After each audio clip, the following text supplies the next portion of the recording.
Oh, the local doctor is in for Everyday Solutions. Dr. Ira Zunin, you're welcome back. For several years now, you appeared on KITV, and now you're back for a new weekly segment, The Local Doctor's In for Everyday Solutions. Now, you worked as the founding medical director of Manakai O Malama Integrative Healthcare Group and Rehabilitation Center for the past 22 years. So what is integrative medicine? Well, first, it's great to be back. It's been a few years, and I'm really happy to do this weekly segment now, Cynthia. But the integrative medicine is really a team-based, multidisciplinary approach to care. We take care of everybody. So primary care, injured workers.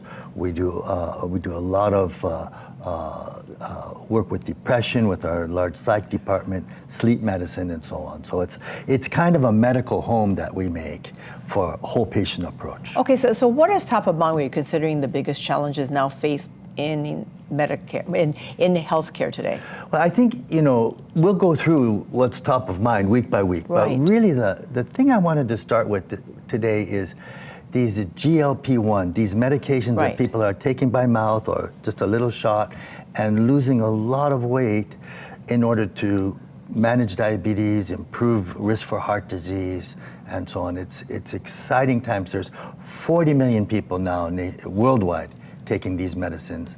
And I know that we just recently had the diabetes walk talking about diabetes. Yeah. So is this good or bad that people are taking these medicines? Well, I think it can be both. If we just have a primary care doctor just give a prescription, particularly in the over 50 group, you can end up losing a lot of muscle mass, get too thin, and if the behaviors haven't changed around diet and exercise, then you got to take it for your whole life or you just gain all the weight back. Okay. So do you think then what is advisable as far as trying to lose weight? What is the best method?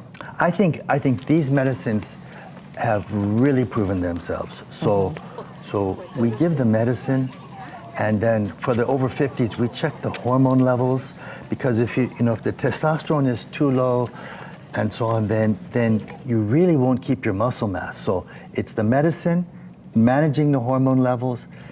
It's looking at food as medicine, affordable, enjoyable, and tasty, not a punishment. Physical activity to burn the calories, and then our behavioral health, our psychologists are involved too, just to understand food triggers, why we have 2 scoop rice, when we have it, the sodas, and so on. Okay, so what should people do as far as so you said food? What is the best way to manage food? And just if you don't want to be on medicines or things like that, what was the best? The best thing with food, first of all, is not to overeat, to understand our triggers, and the foods that really pack on the calories, soda, those sugar, you wake up and you start into the sodas. And then the carbohydrates, all the rice are probably the 2 biggest.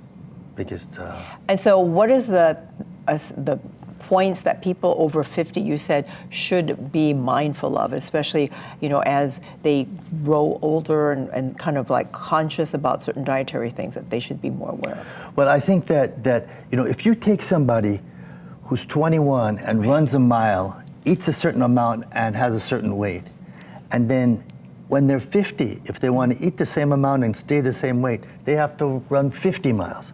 The point is our metabolism slows down. And part of that is because our hormone levels go down. So we always have to keep an eye on our hormone levels.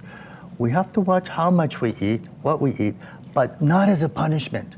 Right. It can be so fun to get it right, and it can be affordable.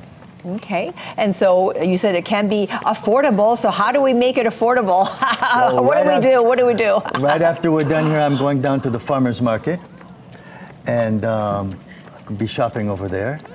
So there, that can be a whole separate segment that we can do. I've done segments inside Whole Foods about which foods are healthy, tasty, good for weight, and affordable at the same time. Okay, so people who do, though, they take these different medicines and things like that, what are some warnings that you can offer and some advice for people? Well, the main risks are you can get some nausea, and sometimes some constipation because it slows down the movement of the bowel. But the benefits so far outweigh the risks of these medicines that they're really saving lives in ways. To me, this is one of the biggest breakthroughs since we had the first antibiotics. So what can we look forward to next week? Well, I'm Dr. still Z? thinking about it. We might talk about injured workers as one key element. We might talk about how the future has arrived in cancer care.